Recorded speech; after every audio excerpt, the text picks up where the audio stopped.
are actually three companies that are in this building. One, Truck Brokers. They are a freight brokerage company, and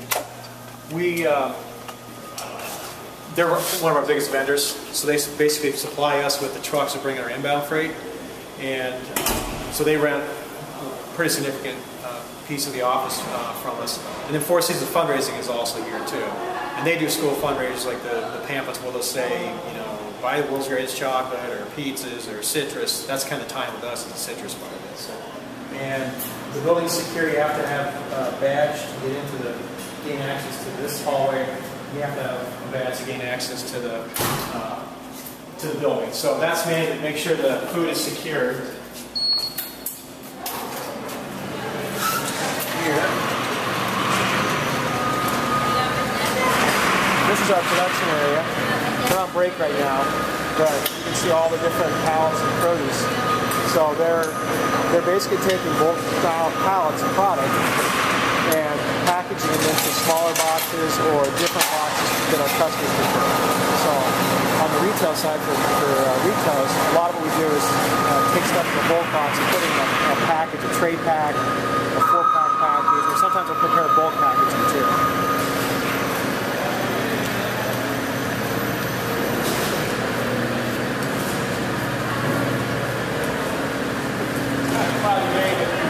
Put in these big windows here to bring in natural light, and on a sunny day it does bring in a lot of real good light. Unfortunately, it's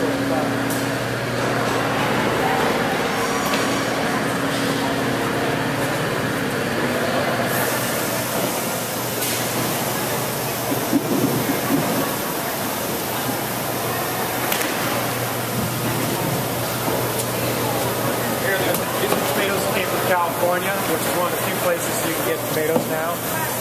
We were getting tomatoes from Missouri and all over the Midwest, but because of the weather, that's changed. Now we're getting from California, and it's actually the end of their crop. So as you get towards the end, the product's not as good as it was at the beginning. So they're sorting it for size and color and condition. They're pulling out anything that would not meet the customer specs. So they'll pop open and shut with.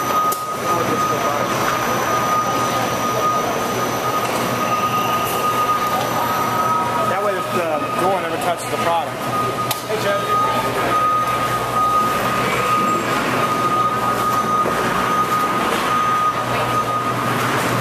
The whole process starts with this area here.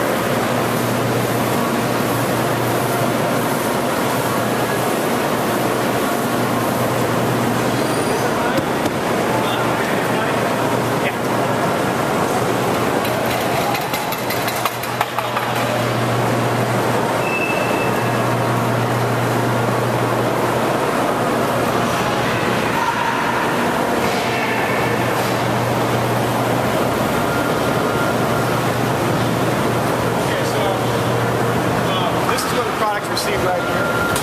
So they, most of the trucks come in the morning. They're for inbound product, and so what you're seeing here is stuff getting like you see right here. This is going out to the customer tonight, and so they'll be loaded on that truck.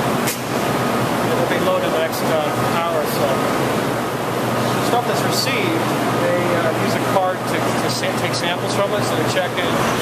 First of all, they check the condition of the trailer.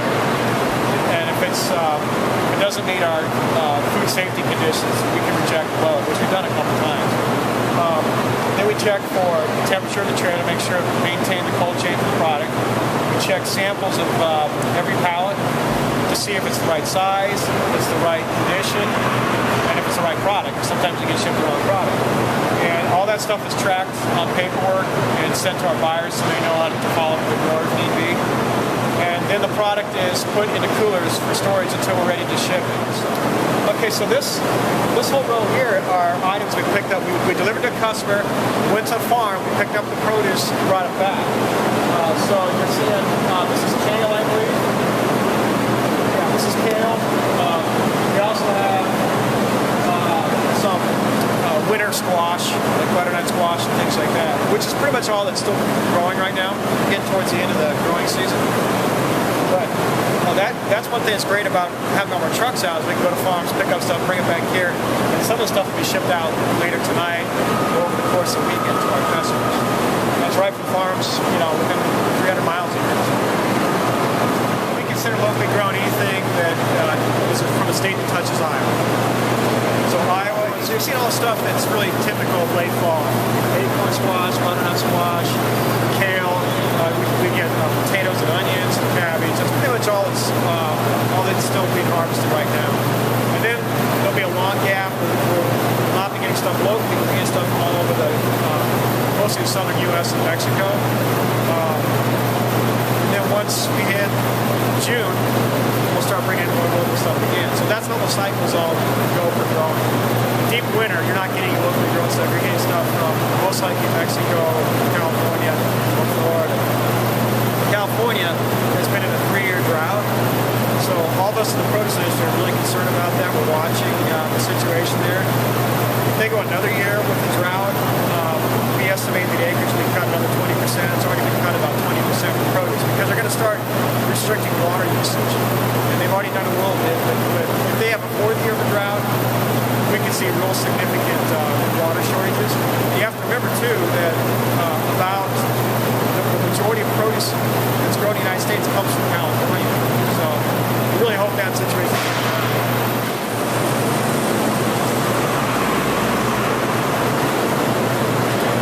Just an example of where we store product. So this is we call it dry storage because it's for product that doesn't need to be cooled. So you have onions, you'll have sweet potatoes, dried peppers. These are all items that can be fine at 65-degree temperatures, which is what we keep this room at. I'll show you a room that's a little bit colder so you can get the difference.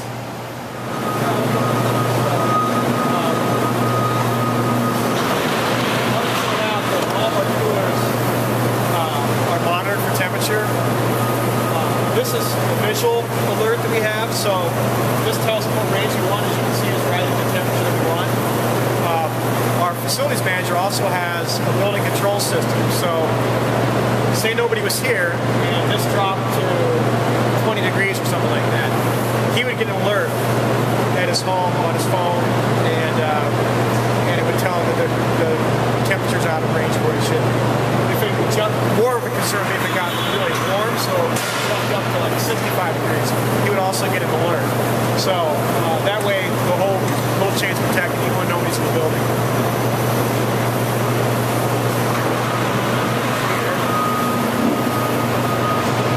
So you feel the temperature difference? So yeah, so this is for items that are kind of a mid-range in temperature. So we'll have a lot of our squash, cucumbers, all of our peppers, whether it be green, red, yellow, they're all kept here. Cucumbers are kept in this room. Let's see, tell me what else. Probably about 30 or so different products we keep in this room. Jalapeno peppers. So any of our specialty peppers are also kept here. So you can feel 45 degrees. That's the temperature that's optimal for these items. So this whole big room here is our production area. It's where we take the product from the bulk grower packaging and put it into the consumer packaging or whatever spec our customer wants. So it could be a one-layer box like the one behind here. It could be a 2-layer box. It could be a tray pack. And all the work cells here are arranged either an L shape or a U shape, and that's a lean manufacturing principle. We do that so that people can be inside the L or the U and they can rotate around and move as needed. Whereas if it was a linear cell, it'd be a lot harder to move people to where they need to go. So we started doing that about 4 years ago, and it's really, it's actually cut down the amount of square footage we need, but it also makes our process much faster, so we can be more productive in the same amount of space. That is a tray package. So, which you might be doing something. Yeah, okay, good. Yeah, you're doing some of that. So they're packing the different colored peppers into a tray, and it's coming through that wrapping machine there, and then we put a sticker on it. Let's see. So this is what you would see in a retail store, and it's got the 4 different peppers on it, 2 green, and an orange and a red, and it has this is our Capital brand on it, and then this is what they scan at the cash register barcode. We also put a little code on it so that we can, for traceability purposes. So if there was an issue with this particular tray, we'd get a number off of it, and that would tell us which growers it came from, and we can follow up from there.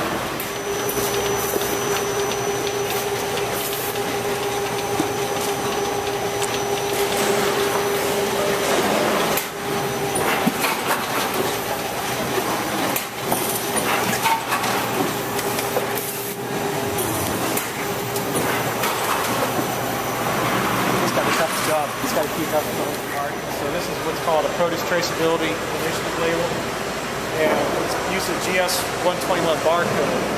So the first piece of the barcode tells us what company it's from, which would be from us, and then this is our lot code. So based on this lot code number, we can tell which growers are used to make these trays of peppers.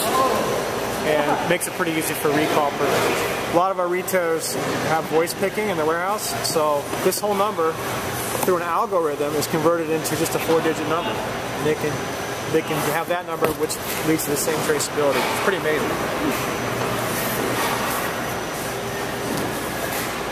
We also put country of origin on there too, so these are from USA and Mexico is where the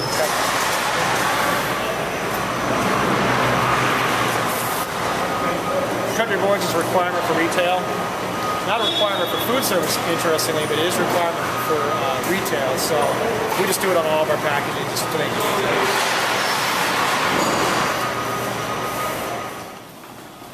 We're so great now. We got a couple people on break, but we have 130 employees that work here. On any given day, there's probably 90 or so employees that are working here, and factoring days off and vacation, things like that. So there's a lot of people that have to use our facility on a given day.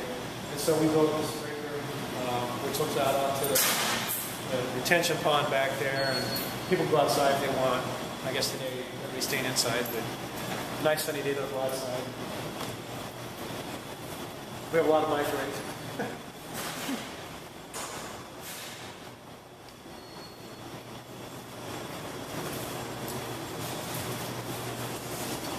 I don't know if the turkeys are out there tonight or not. Yes. Sometimes they'll hang out in the street. So this is where all of our buyers and sellers work out of. So they're on the phones quite a bit. Weather's very important to our industry, so we're always watching the Weather Channel to see what's going on in the growing areas. And a lot of the buying is done in the morning. That's when you see what the markets are throughout the growing areas. And this time of day they're doing more paperwork or handling accounts, working with the customer accounts and things like that. And here's our training room, which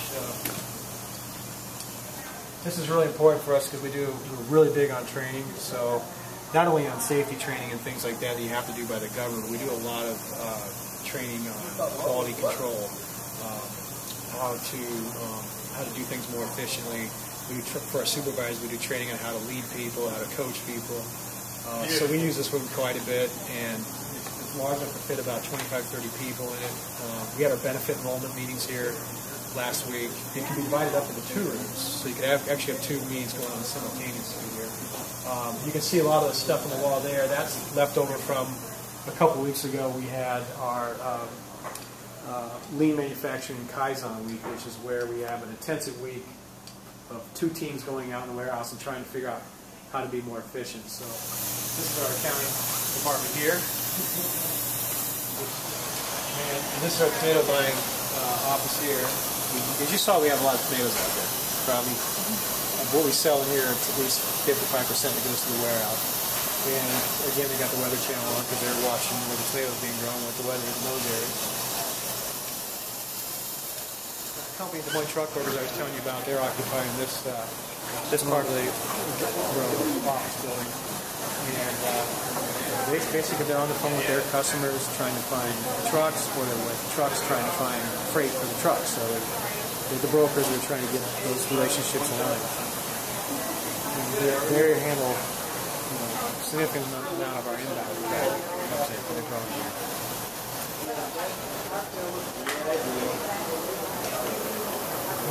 This is their accounting area.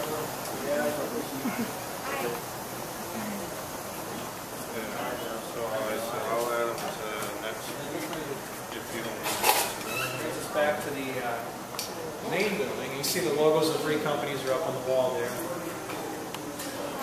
And Margie makes sure the building's secure and access is controlled. And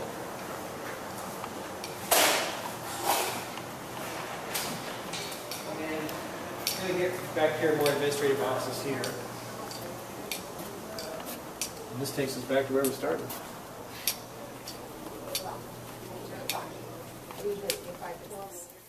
We have been in business since 1949, and the company was started by my grandfather, and it actually started as a little fruit market on 2nd Avenue in Des Moines. And then when the freeway came through in the early 60s, they took out the fruit market, so then my grandpa decided to go into more the brokerage side of the business. And for years they had the brokerage office, and then in 1981 my dad moved to Norwalk at our old location where we had 12 employees, and now 30 years later we have 130 employees, and we're in this new location that we've been in since October of 2012. When my dad moved to Norwalk with the company, that was when interest rates were about 18%, and so he saw an opportunity to store product, a warehouse product, so that our customers wouldn't have to do that and wouldn't have to have all that space to do that at 18% interest rates, which was pretty expensive back in those days. So that warehousing move was a pretty big strategic move for our company 30 years ago. And since that time, the reason why we've grown is because we really focus on service and quality. Those are the two main things we focus on. We think those are really important for our customers. But also the nutritional information that's coming out about fresh fruits and vegetables in the last 20 years has been really, really great for our industry overall. Yeah, Des Moines Truck Brokers is our biggest vendor for inbound freight, meaning that they supply the trucks that pick up our produce and bring it here to Capital City Fruit. And we've had a relationship with them since 1969.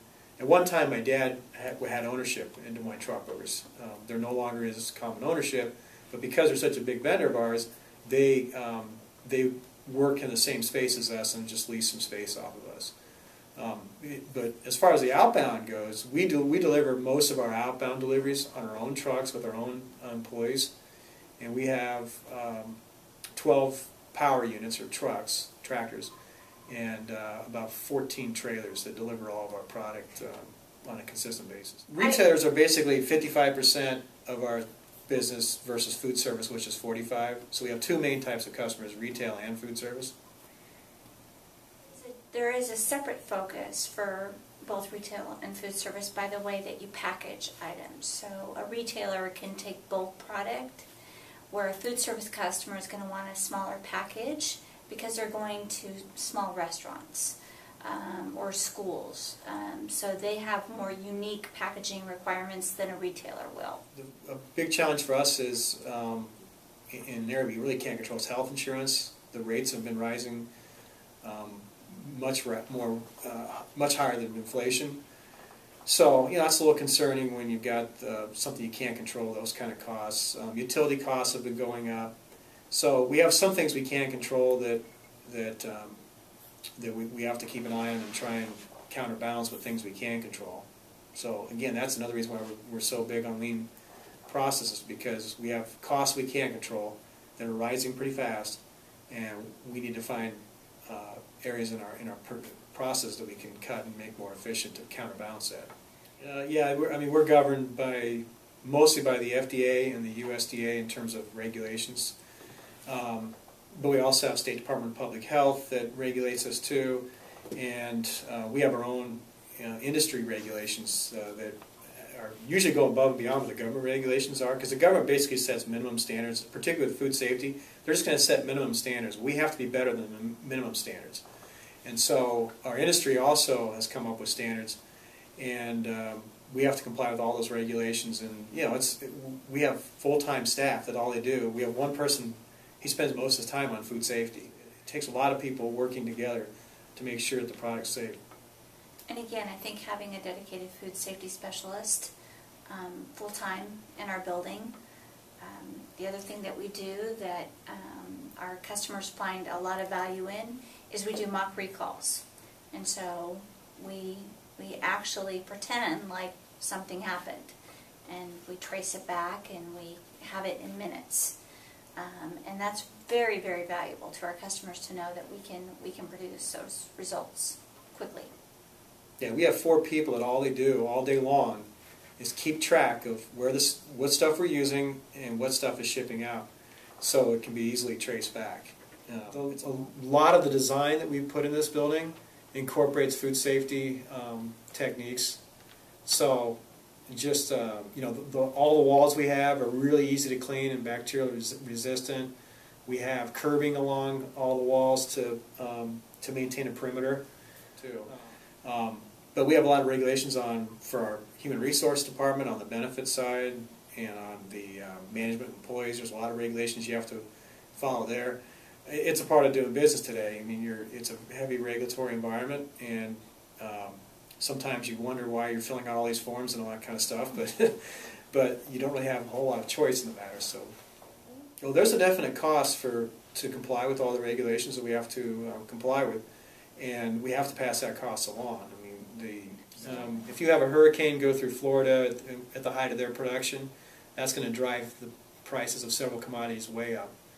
So weather's a huge, huge issue for price. Probably another one would be the price of fuel. You know, if we see huge increases in diesel fuel, since all of our products are delivered to us on diesel fuel-powered vehicles, and all of our product is delivered to our customers using those same types of vehicles, the price of diesel has a really big effect on what our pricing is. I would say in addition to that, too, disease. I mean, if there's certain products that are more susceptible to disease. And so if something comes in, it can take a whole field out or several fields out, and then that's going to increase the price as well. Yep. And so the competition for employees is very, very high. With a low unemployment rate, a lot of employers in Iowa, the competition for employees can be fairly substantial. Yeah, I agree with what Elizabeth was saying. That might be our #1 challenge right now, is finding talent. Yeah, finding talented employees to come work, because we want to grow. We want to grow fast. We want to be as great a company as we can. But to do that, you need great people. Well, a couple of things I see. One is I think people are going to continue to realize there are tremendous benefits with eating fresh fruits and vegetables. So I think consumption per capita is going to increase. Young people are being exposed to fruits and vegetables now thanks to some programs like the school lunch program, the school snack program. So their generation is being exposed to produce, whereas my generation was not in the schools. We rarely got fresh fruits and vegetables. So I think that'll have advantages 10, 15 years down the road. As those people are adults and start buying on their own, they're going to buy more. I would say the other factor too is the popularity of organics.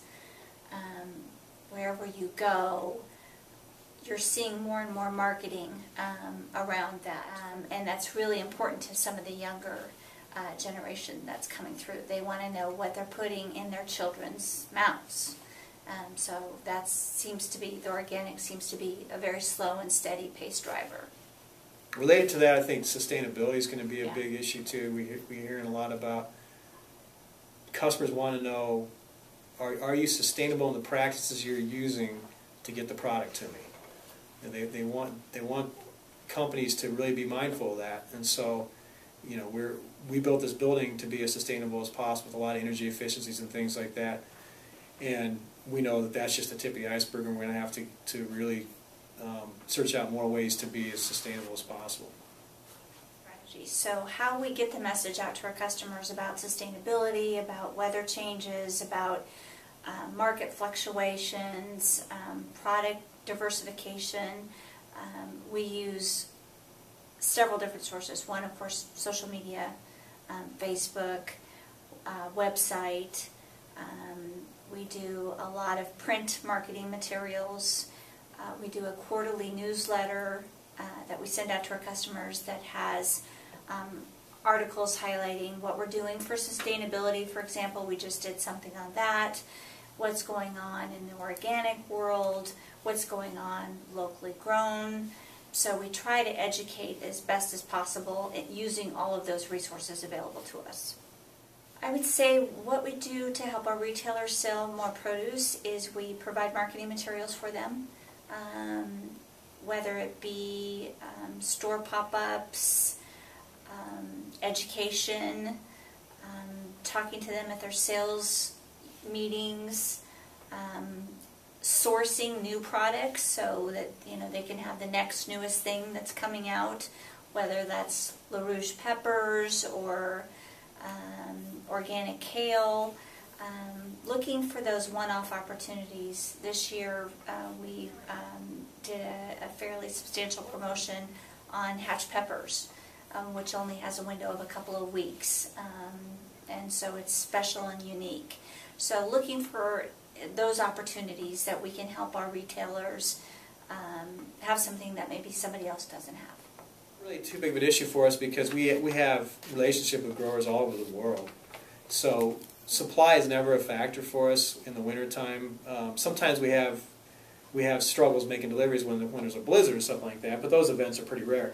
So we have no problem with supply in the wintertime. That's never been an issue for us. We actually never have a problem with supply, even when it's really bad, because we have such great relationships with our growers. We're able to get product, even in the worst case scenario. We've been able to get product. So at the origin level, we have really great relationships with our growers, and we are very knowledgeable about the product, and we get access to product when other people can't. So I think that gives us an advantage. And then as from the service side, we are very good about measuring certain things that help us to execute better. Like we'll measure on-time delivery, we measure what our productivity is, we measure everything we can, and we look at what's important to the customer, and we let the customer know, hey, we were this % on time with our deliveries. So we're very open about that, and we tried, and that pushes us to execute better. So, and the quality that we send out, we spend a lot of time training our employees and working on trying to get the right quality that the customers want. When you have a living, breathing product, that's not always possible, but we do the best job we can, and I think we do it better than our competitors, and that's why we have the business we have.